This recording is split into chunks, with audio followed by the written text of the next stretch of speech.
There are only three types of chew toys for dogs.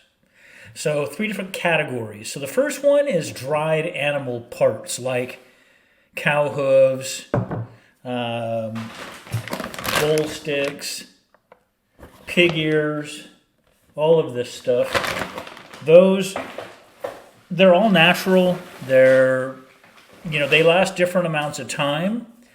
Pig ears last maybe 10 minutes, cow hoof maybe a month, and a bull stick maybe 20 minutes. Depends on your dog. Could be an hour.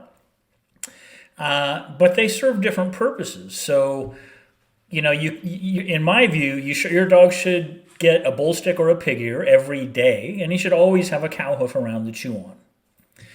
And so that's one category, dried animal parts. The second one is yak chews. These are made from yak milk. They're very hard. One of these things lasts about a month. They're not cheap, although I just discovered they sell them at Trader Joe's, and they are pretty cheap there. I usually buy them at bestbullysticks.com. Those things are really good as well. And again, they're natural and not too processed. You want to be really careful with what you feed your dog. And then the third category of toys is rubber toys, like this Kong toy.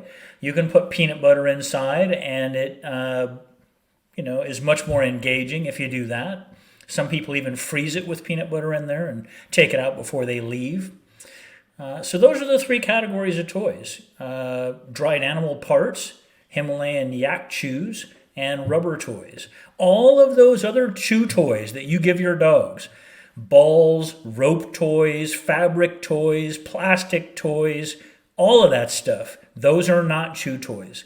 You should play with your dog with those and then put them away when you're done. And never leave them those to chew, because they can ingest those things and they can cause serious problems.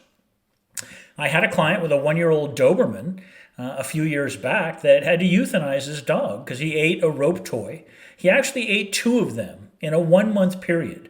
And he didn't want to put his dog through a second stomach surgery in 4 weeks, and so he had to euthanize the dog. It can be very serious, these things. So be really careful about what you give your dog to chew. And in general, the more processed things are, the worse they are for your dog, just like for us too. Never give dogs rawhide to chew. That's terrible for dogs. They can't digest it, and sometimes it has to be surgically removed from their intestine. Bones are generally fine as long as they're raw and not cooked. So cooked bones can splinter and cut up your dog's inside. Raw bones are no problem. Dogs kill and eat birds all the time. As with anything you feed your dog, you want to use high quality products. I tend to avoid things made in China, especially after the melamine scare in the early 2000s, where they were putting plastic in their dog treats and foods.